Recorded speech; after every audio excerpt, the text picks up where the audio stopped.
Marjorie Taylor Greene, as we know, is resigning from her post in about a month, a little bit less than a month, actually, because she's become disillusioned with the Republican Party. I have, of course, covered this on my channel. I think that Marjorie Taylor Greene is a fucking coward for doing this and not for attempting to push back against Donald Trump in any meaningful way. Instead, she just wants to hang out with her family and live off of all of the money she's made from insider trading. But she went on 60 Minutes and did an interview. I didn't watch this ahead of time because I didn't want to spoil anything. But let's go ahead and let's see what the most CrossFit-brained the congressperson has to say. It was completely unforeseen, a shocker. Marjorie Taylor Greene resigning. The warrior congresswoman so dogged and fierce, leaving the field of battle, her alliance with President Trump shattered. Her video resignation statement last month, that she'll be leaving Congress a year before her term expires, came after President Trump said he would throw his support to someone else for her seat. She became famous, some would say infamous, with her incendiary insults and belief in conspiracy theories, such as 9/11 was an inside job, and that the shooting at the Parkland School in Florida was staged. At one time, the president had no more ardent defender. But things soured over Jeffrey Epstein, the convicted sex offender accused of trafficking girls as young as 14. Does Greene's defection signal a split in MAGA? Is she leaving politics for good? And exactly why is she leaving? It wasn't a decision that I came to lightly, but it was a very important decision for myself and also for my family. It was sudden. It was sudden, but a lot of things changed. I stood for women who were raped when they were 14 years old, and the president that I fought for 5 years called me a traitor for that. And so that changed the landscape of things. So I'm going to ask you straight out. Mm-hmm. Did you surrender? Did Donald Trump run you out of town? No. That's objectively not what happened. She's wrong. Yes. Donald Trump ran her out of town because he said he would primary her. And she said, actually, I don't want to be primaried. I'm not going to be primaried because I'm retiring. She should have stood on fucking business and ran against whatever goofball Donald Trump decided to trot out next year. And she probably would have fucking won because Donald Trump picks losers. Nobody likes anyone associated with Donald Trump enough to elect them.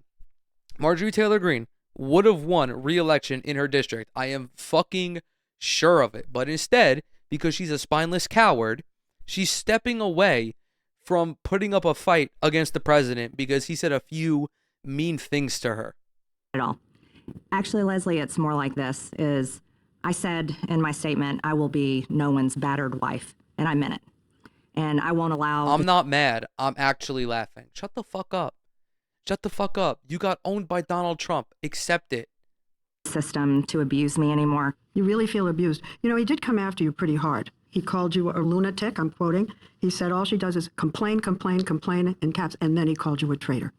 So he hit you, whacked you. Yes, he did this in the same time span where President Trump brought in the al-Qaeda leader that was wanted by the U.S. government, who is now the president of Syria. Then within a week, he brought in the Crown Prince, MBS, who murdered an American journalist. And then he brought in the newly elected Democrat socialist mayor of New York. That was the time span that he called me a traitor. I didn't like how Donald Trump was bringing in all these Muslims into the Oval Office. She's 100% correct on the first two, by the way. You should not be friendly with a fucking former terrorist and MBS, one of the most flagrant human rights abusers on the planet. He should, in fact, be friendly with Zoran. And I, as a Zoran dick rider, I was not mad that he went to the Oval Office. It's, the right thing to do. Meet with the president. Just, what's the worst that could happen? Like, who gives a shit? But she saw 3 Muslims. She's like, that's too much for me. I decided not to stay and fight. You decided to give in. Yep. After President Trump called me a traitor, I got a pipe bomb threat on my house, and then I got several direct death threats on my son. On your son? On my son. You say the president put you... I'm not condoning this behavior, obviously, No one should ever receive death threats, let alone someone's family member, by the way, not even them directly. But the unfortunate reality is that is going to continue whether she's in office or not. I don't know why she thinks that the death threats are just going to magically disappear, because she's still going to do media, most likely. She's still going to be on social media. She's going to continue to receive all of this harassment. And again, I'm not trying to absolve this behavior, but virtually everybody who is involved in politics to a certain degree and has any sort of, following it all is going to receive death threats from time to time. That includes myself, who has not even 2,500 subscribers on YouTube. Donald Trump called her a lunatic, and he should not be talking to a sitting congressperson like that. But why can't she turn around and say that Donald Trump is a fat pig who wears diapers? If he's going to call you names, call him names right back. Life in danger. You blame him. You say he fueled a hotbed of threats against me, and that you blame him for the threats against your son. The subject line for the direct death threats on my son was his words, Marjorie Taylor Greene. Those are death threats directly fueled by President Trump. I told him, I told J.D. Vance, I told them all, sent those directly to them. Response? J.D. Vance replied back to me, we'll look into it. I got response back from President Trump that I will keep private, but it wasn't very nice. Give us a hint of what she should have aired it out. Oh my gosh, she should have been so messy, bro. She should have aired it out. She should have gossiped. How the fuck did she not gossip that? Donald Trump definitely incites a lot of this behavior, whether he knows it or not, and whether his supporters choose to acknowledge it or not. When you are so outwardly hateful towards somebody, you are going to embolden some fucking dipshit to act on it. President said. It was extremely unkind. Her life is in danger? Who's that? Marjorie Taylor Greene, she said. Marjorie Taylor Greene. I don't think her life is in danger. Frankly, I don't think anybody cares about her. 4 more years. This new intense vitriol between them is jarring, considering she's been one of the president's most passionate and loyal foot soldiers, often in a red MAGA hat. She voted with him 98% of the time. We're going to re-elect our favorite president, the greatest president in United States history, Donald J. Trump. Right, Georgia? One of the president's biggest beefs with Greene was about her harping on Jeffrey Epstein. We did talk about the Epstein files, and he was extremely angry at me that I had signed the discharge petition to release the files. I fully believe that those women deserve everything they're asking. They're asking for all of it to come out. They deserve it. And he was furious with me. What did he say? He said that it was going to hurt people. I had asked him, these women are the ones that were hurt. It's going to hurt me because I was doing pedophilia on Jeffrey Epstein's island. Please, I do not give a fuck about the women. I do not want to be proven to be a pedophile. They were raped at 14. They were raped at 16. I watched them stand in front of the press, trembling, their bodies shaking as they were telling their stories, many of them for the first time. And I had told him, I said, you have all kinds of people come in the White House. Have these women come in the White House. These women deserve to be heard. He said to you, people will get hurt. People will get hurt. I don't know what that means. I don't know who they are. There were other clashes with the president. She started publicly criticizing him in May on one issue after the next, accusing him of betraying his MAGA, America First promises. You went after his, I think you said, trying to entangle us in foreign wars.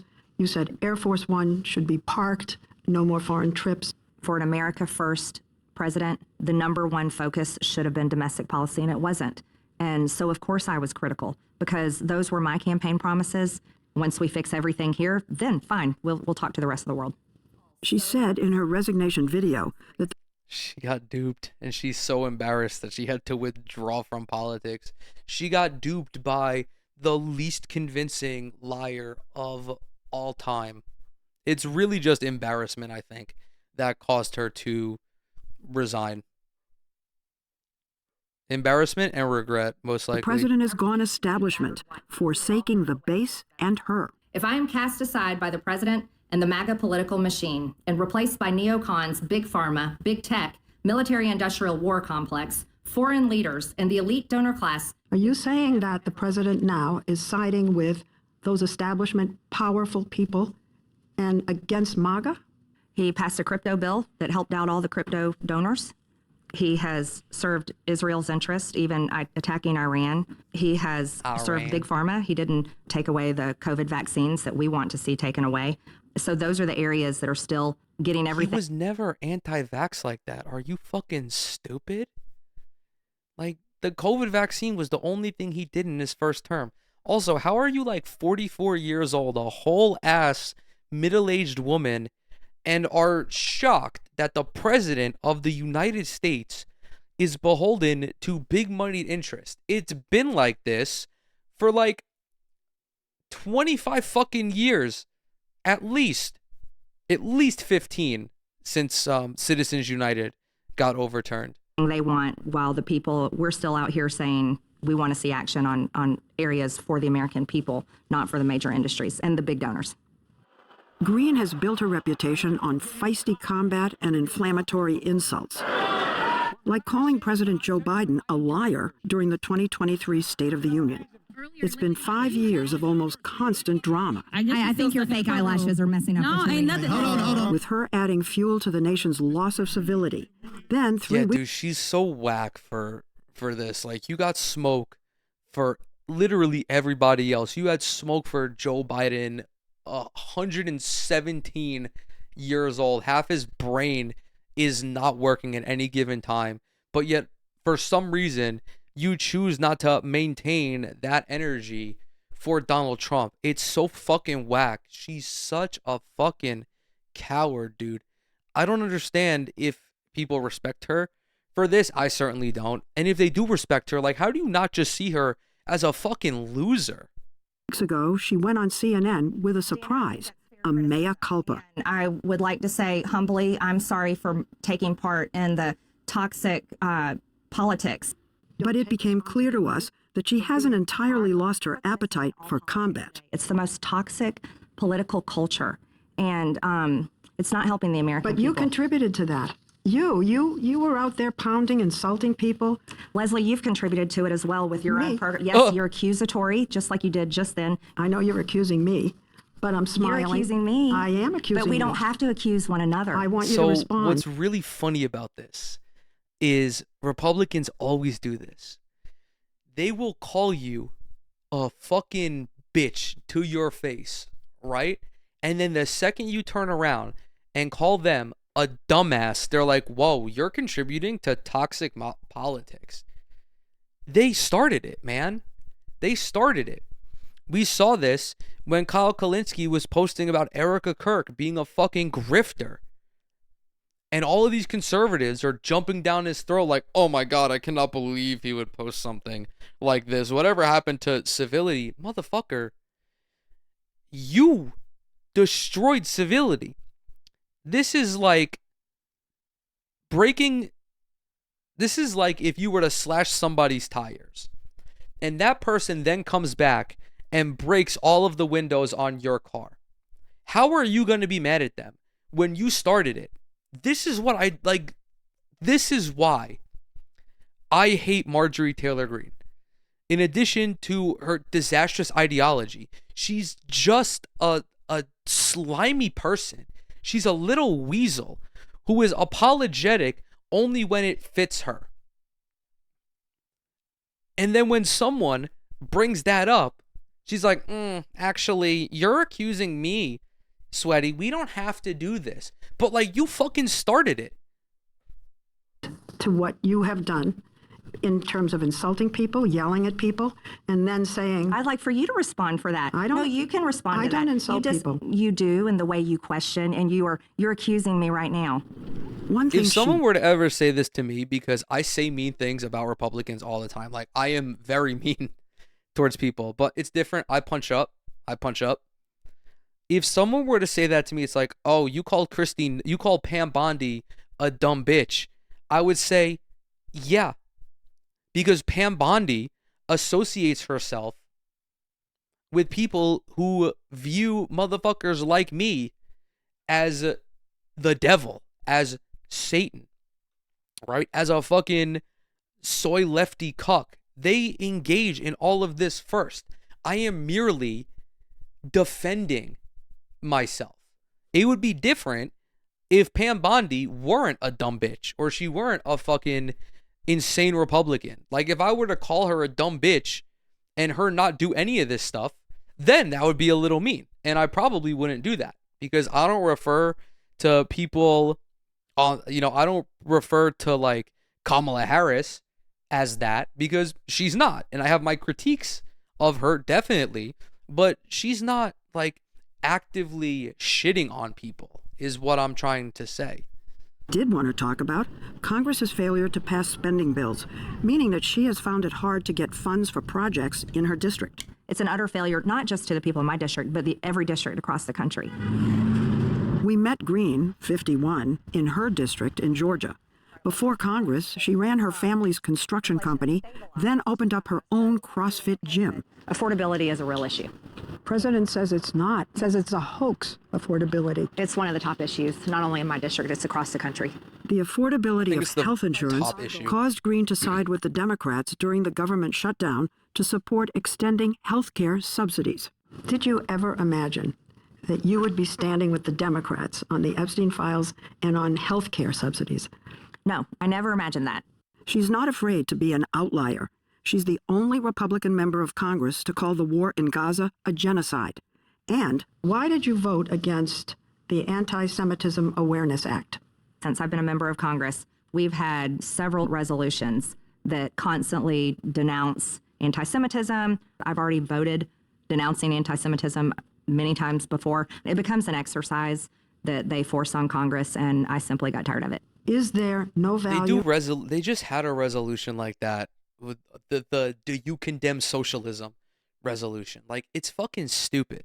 It's dumb. It's a resolution. It's literally a fucking piece of paper. If Republicans actually cared about tackling anti-Semitism, which is a rampant problem and is increasing, by the way, they would actively criticize Israel and seek to decouple Zionism from Judaism. The reason why anti-Semitism is increasing is because the United States has linked Judaism to the state of Israel, a Zionist imperial power who is currently committing a genocide. So when people see dead Gazans, dead Palestinian babies in their feed, they don't think Israel's doing this, or they see Israel doing this and they're like, the Jews are doing it. When it's like, no, that is not what we're trying to say. Israel is doing a genocide. Benjamin Netanyahu is doing a genocide. Jewish people are not doing a genocide. That is a very clear differentiation that the United States government refuses to establish.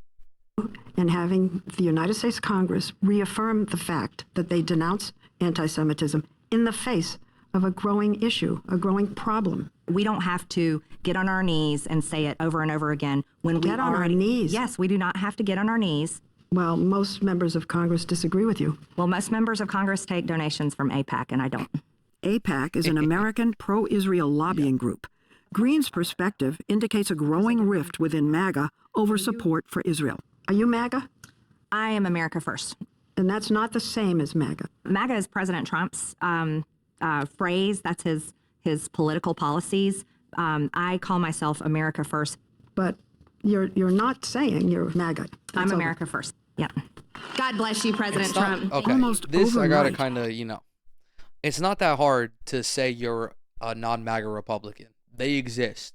So yeah, it's you can be a Republican who doesn't like Donald Trump. You would just be a non-MAGA Republican. She's gone from a close Trump friend to foe, one of the few Republicans willing to take him on. I'm going to ask you about this almost solid support he has among Republicans in Congress. Is there in that support fear? Does the support come about because they're afraid Yes. that they'll get death threats? Yes. I think they're terrified to step out of line and get a nasty Truth Social post on them. Yes. And they're watching what happened to you Yes. behind the scenes. And they're fucking whack for doing that, by the way. There's MAGA Republicans who align themselves with Trump because they actually believe what he's saying. There are MAGA Republicans who align with Trump to avoid what's happening to Marjorie Taylor Greene right now. And there are MAGA there are Republicans who align themselves with Donald Trump because they are careerist hacks. That's somebody like J.D. Vance, where they only look to climb further and further up that political ladder. The latter two groups are the ones that I hate the most because they are not looking out for their constituents in that regard. They are looking out for themselves. And when you are an elected representative, when you're an elected official, it is your duty to operate at the behest of your constituents, not operate in fear of the president targeting you online. And everybody knows that even if Donald Trump says some mean shit to you online, if you go into the Oval Office and you show that you're a strong man or it's just a strong personality, he will bow down to you. We saw him do that with Zoran. Like, he was completely cucked to Zoran in the Oval Office. Do they talk differently? Yes. How? Oh, it would shock people. Well, let's shock people. Okay. I watched many of my colleagues go from making fun of him, making fun of how he talks, making fun of me constantly for supporting him, to when he won the primary in 2024, they all started, excuse my language, Leslie, kissing his ass and decided to put on a MAGA hat for the first time. And let's break it down real simple. This past week, when we saw Greene at a public hearing in her district without a MAGA hat, it didn't appear that her break from President Trump and MAGA has cost her popularity. People want to know, is this a true conversion, a true change of heart, or is it kind of a shrewd political... People want to know, Marjorie, are you going to start reading Das Kapital? Are you going to find an English translation of the Little Red Book? Yes or no? The American people want to know. Are you getting ready to lead the socialist states of America? A lot of people think you're doing it and that you, in a year or so, are going to run for some other office. I have zero plans, zero desire to run for president. I would hate the Senate. What? I'm not running for governor. But Leslie, it doesn't matter how many times I say it. I'll have face-to-face conversations with people, and I'll flat out tell them to their face, and they won't believe me. And they're like, oh, yeah, sure. And wink at me, and I'm like, okay. It's just like, I don't know how to make it more clear. You mean you just jumped off the cliff and you don't know where you're going to swim to? Surprise, surprise, I'm not your politician with a whole itinerary of plans or political ambitions. Okay. Yeah, I don't fucking believe that. I do not believe that at all. She'll be back. She'll be back in some capacity. As always, thank you guys so very much for coming to hang out. Everything I'm associated with is linked down below. Follow me on TikTok, Twitter, Instagram. Subscribe to the YouTube channel. Leave a like and a comment if you enjoyed any of the content. Both of those help out tremendously with the algorithm. If you're listening to this on Spotify, follow the show and leave a rating over there. As well, as always, stay safe, stay sane, and I will see you in the next one.